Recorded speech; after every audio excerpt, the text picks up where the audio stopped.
اعوذ باللہ من الشیطان الرجیم بسم اللہ الرحمن الرحیم وَلِمَنْ خَافَ مَقَامَ رَبِّهِ جَنَّتَانِ صدق اللہ العظیم اللہم صلی علی سیدنا وصحاب سیدنا وازواج سیدنا واہل بیت سیدنا ومولانا محمد مبارک وسلم وصلی علیہ رب اشرح لی صدری ویسر لی امری واحلل عقدۃ من لسانی یفقہوا قولی۔ ماہ شعبان المعظم کا بابرکت مہینہ ہے، اس کی بڑی فضیلت ہے۔ خود رسول اللہ صلی اللہ تعالی علیہ وآلہ وسلم نے فرمایا الشعبان الشہری کہ شعبان المعظم میرا مہینہ ہے۔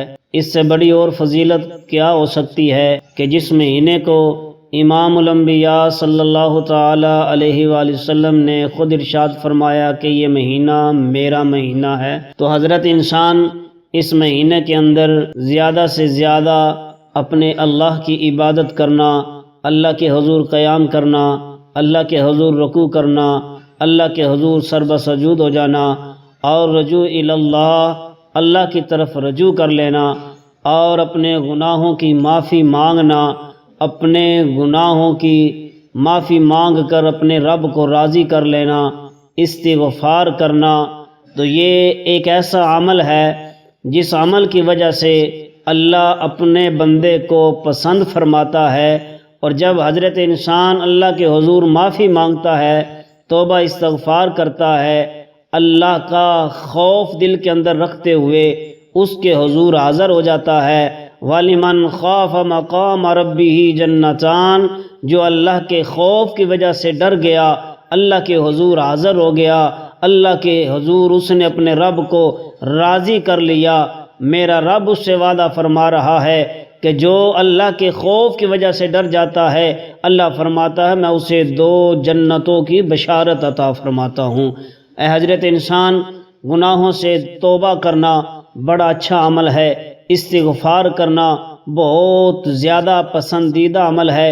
جب بندہ مسلمان، بندہ خدا، بندہ مومن اللہ کے حضور سچی توبہ کرتا ہے، یا ایھا الذین آمنوا توبوا الی اللہ توبۃ نصوحا، تو اہل ایمان میں سے جب کوئی اللہ کے حضور حاضر ہو جاتا ہے، گناہوں کی معافی مانگتا ہے، توبۃ نصوحا کرتا ہے، تو اللہ اپنے بندے کو معاف فرما دیتا ہے۔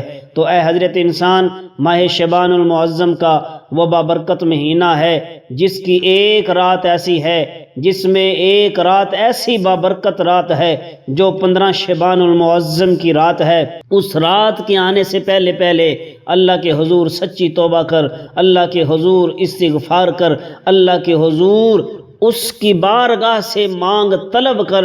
اللہ اپنے اس بندے کو پسند فرماتا ہے جو اس کی بارگاہ سے مانگتا ہے، جو اس کی بارگاہ میں عرض کرتا ہے اور اپنی عاجزی پیش کرتا ہے، انکساری کے ساتھ مانگتا ہے۔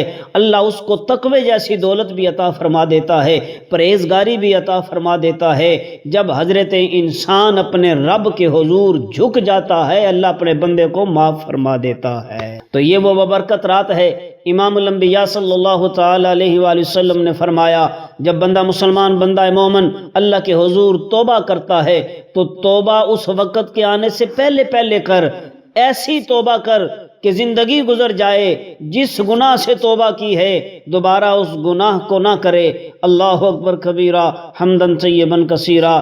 تو سامعین حضرات، ذرا توجہ کا طالب ہوں، 15 شعبان المعظم کی رات کے آنے سے پہلے پہلے توبہ کی جائے، اور جب بندہ مسلمان حضرت انسان توبہ کرتا ہے 15 شعبان المعظم کی رات سے پہلے توبہ کرتا ہے، حضور فرماتے ہیں میری امت کا نامہ اعمال اللہ کے حضور پیش کیا جاتا ہے، اور اس سے پہلے پہلے توبہ کر کہ جب تیرا نامہ اعمال اللہ کے حضور پیش ہو چکا ہو، پیش کر دیا جائے تو تو گناہوں سے پاک ہوا ہو، اور دن کا روزہ رکھ، رات کا قیام کر، اللہ کے حضور پسندیدہ بن جا۔ اللہ تعالیٰ کی بارگاہ میں دعا ہے اللہ تعالیٰ ہم سب کو دین حق کی سمجھ عطا فرمائے اور اللہ کے حضور سچی توبہ کرنے کی توفیق عنایت فرمائے۔ رجوع الی اللہ کی طرف رجوع کرو، اللہ تعالیٰ ہم سب کو دین حق کی سمجھ عطا فرمائے۔ آمین۔ وآخر دعوانا الحمدللہ رب العالمین۔